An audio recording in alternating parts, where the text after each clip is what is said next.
பனை தொழிலில் ஈடுபடுபவர்கள் மீதான மனித உரிமை மீறல்களை தடுத்து நிறுத்தக் கோரி ஆட்சியர் அலுவலகத்தில் கோரிக்கை மனு. தமிழகத்தில் பனை ஏறும் தொழிலாளர்கள் லட்சத்திற்கும் மேற்பட்டவர்கள் தொழில் செய்து வருவதாகவும், இதன் மூலம் பனை வெல்லம், கல் உள்ளிட்டவைகளை தயார் செய்யும் தொழில் செய்து வரும் நிலையில் கல்லை மதுப்பட்டியலில் இருந்து நீக்க வலியுறுத்தி பனை விவசாயிகள் பல ஆண்டுகளாக தமிழக அரசுக்கு கோரிக்கைகளை முன்வைத்து வருகின்றனர். தருமபுரி மாவட்டம் முழுவதும் சுமார் 2000த்திற்கும் மேற்பட்ட பனை தொழிலாளர்கள் தொழில் செய்து வருகின்றனர். கடந்த 2 நாட்களாக பனைமரத்தில் இருக்கும் பானைகளை காவல்துறையினர் உடைத்து தொழிலாளர்களை அச்சுறுத்தி வருவதாக பனை தொழிலாளர்கள் கூட்டாக தெரிவித்த நிலையில், இன்று சேலம் மண்டல பனை தொழிலாளர் மண்டல தலைவர் சீனிவாசன் தலைமையில் மாவட்ட ஆட்சியர் சதீஷிடம் காவல்துறையினர் விதிமீறல்கள், அச்சுறுத்தல் செயல்களை தொடர்ந்து செய்து வருகின்றனர். பனை தொழிலாளர்களின் வாழ்வாதாரத்தை கருத்தில் கொண்டு காவல்துறையினர் இதுபோன்ற செயல்களில் ஈடுபடாதவாறு நடவடிக்கை எடுக்க வேண்டி 100க்கும் மேற்பட்ட பனை தொழிலாளர்கள், விவசாயிகள் மனு அளித்தனர். சேலம் மண்டல தென்னை பனை பாக்குமரம்னு சொல்லுவாங்க, மண்டல தலைவராக இருக்கேன்.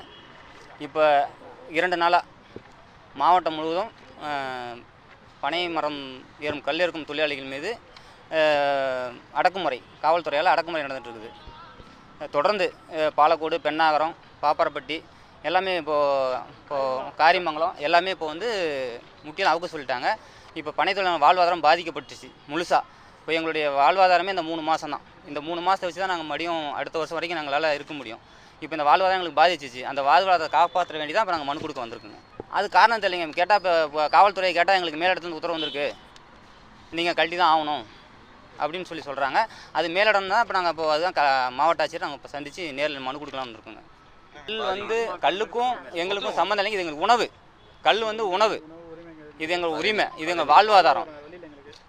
சரிங்களா? இது டாஸ்மார்க் எங்களுக்கு இல்லை. இப்போ நாங்கள் ஒரு கல் ஒரு பாட்டில் கொண்டாந்து கொடுக்குறோம். நாங்கள் இது செக் பண்ணுங்கள், இதில் ஏதாவது ஒரு தவறு இருக்குதுன்னு சொன்னீங்கன்னா நாங்கள் விட்டுருவோம். அறிவியல் பூர்வமாக ஆய்வு பண்ணணும் கல்லை.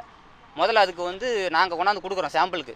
அது தமிழக அரசு வந்து ஒரு கவர்மெண்ட் மூலிமா நீங்கள் ஆய்வு பண்ணுங்கள். இதில் ஏதாவது உணவுப் பொருள் இல்லை இது அப்படின்னு அவங்க நிரூபிச்சிட்டாங்கன்னா நாங்கள் தொழிலே விட்டுறோம். எங்களுக்கு அந்த தொழில் தான் முக்கியம். நாங்கள் தொழில் செஞ்சு தான் ஆகும். இல்லை இப்படியா இல்லைன்னா நாங்கள் இன்னும் பெரிய அளவில் நாங்கள் போராட்டம் பண்ணுறதுக்கும் தயாராக இருக்கோம்.